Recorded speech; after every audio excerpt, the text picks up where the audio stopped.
Okay guys, so in this video, I'm basically going to tell you what I think about prop firms in 2024 and kind of my issue with them and why a lot of people are going to be put off using them, and it kind of negates the whole prop firms of the future or prop firms are the only way to make real money in trading.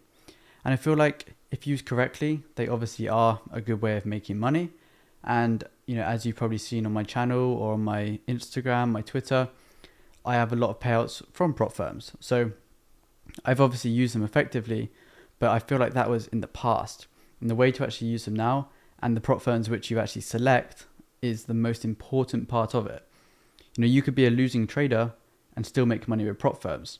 So let me put this into perspective for you. So let's put a 100k account, for example.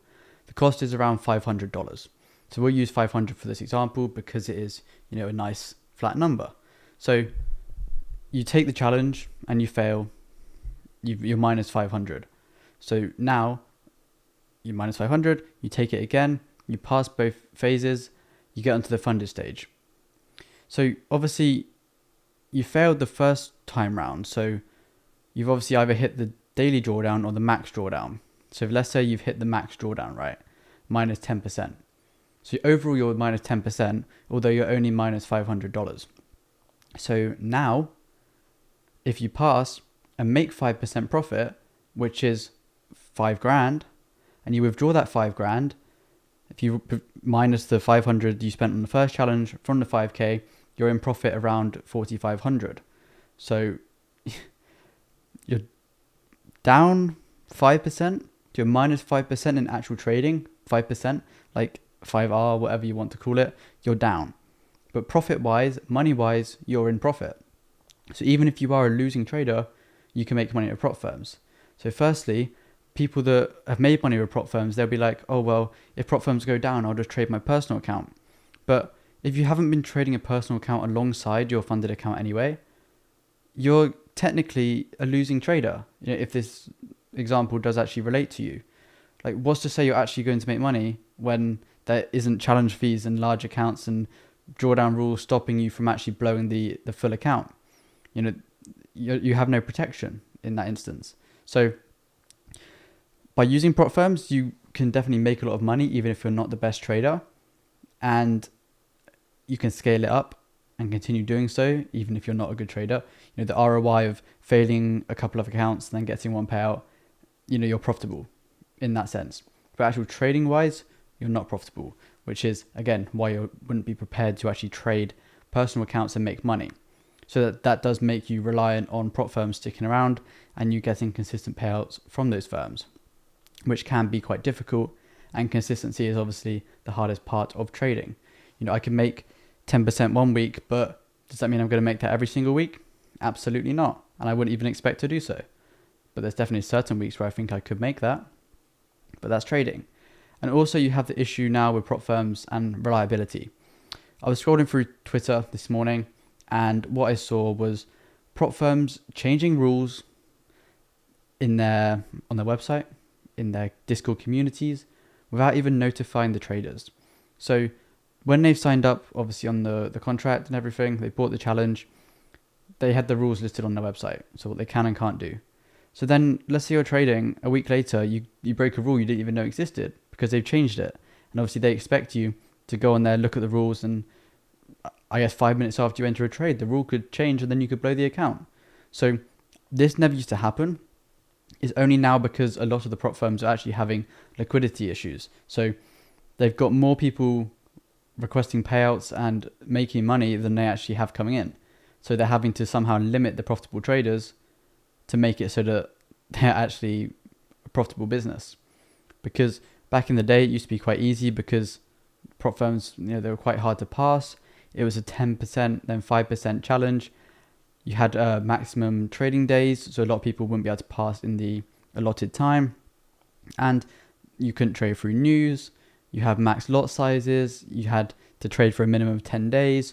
It wasn't something where in 2 days you can pass both phases and get a payout, like a lot of these firms are trying to undercut each other now. It wasn't like that, especially when I started trading with prop firms. To pass a prop firm and get a payout, it would take you probably around 30 to 40 days minimum, because you'd have a minimum 10 days on the first phase, minimum 10 days on the second phase, and then minimum 15 to 30 days on the payouts phase. So minimum, if you do it in those time periods, you can get a payout within 25 days, for example. So these prop firms had a kind of window where, let's say they just launched now, they'd have 25 days before the first payout could go out. So they'd have 25 days of accumulating, a cash reserve to actually process all the payouts. Whereas now the prop firms don't have that, because they're just trying to compete on price. They're trying to undercut, make it easier to pass, to obviously incentivize traders to actually join, which then means they have less money, and it is a lot harder for them to actually pay people out. So this is why it is so important now to only go with the firms that kind of are guaranteed to pay you out. And the way to actually find these firms, I feel like the simplest way to actually put it is go for longevity. So the firms that have been in the industry for the longest, and I'm not affiliated with any firms, but I'd say FTMO are quite a safe bet. You also have E8 Funding. They've been around for, I think, 3 years now. The 5%ers, they've been around for multiple years.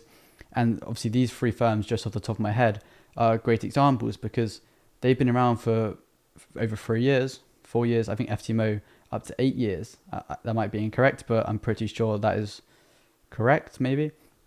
But, if they've been around for that long and they haven't had issues, and they're consistently paying people out with no payout denials or rule changes overnight, these are the firms which you actually want to go with.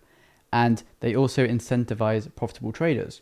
It's not like these firms that just B-book you, you're just trading demo funds. FTMO, for example, they have acquired QuantLane, which means they're actually recruiting the best traders. They want the good traders, so then they can make money from the good traders. They give you a salary, and you can get performance bonuses, I'm pretty sure, from your results. So they want you to make money, so they can find out, okay, these guys are really good traders, they're consistent traders, we want them to trade for us. So these are the firms which you actually want to stick your money into and, trade up with them. You can go for these new firms that are offering, 200k account for £150 or £200, but the likelihood of you actually being paid out is very, very slim.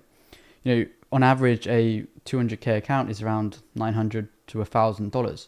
So if a company is selling it for $200, $300, immediately red flag.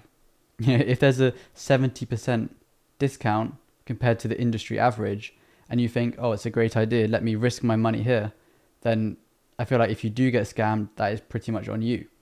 The prop firm released last week, brand new, no good reviews, they haven't passed the test of time. How do you feel safe putting your money with these sort of firms? It doesn't really make sense in my head, and I wouldn't put my hard-earned money into these firms that are most likely just going to disappear, off the face of the earth in coming months or years. As we've seen previously with a lot of the larger firms, all of a sudden, the firms that have been around for a year, 2 years, that are, doing great, suddenly have liquidity issues and have to shut down overnight. And if you have payouts pending, if you have funded accounts or challenges you're about to pass, these are completely gone.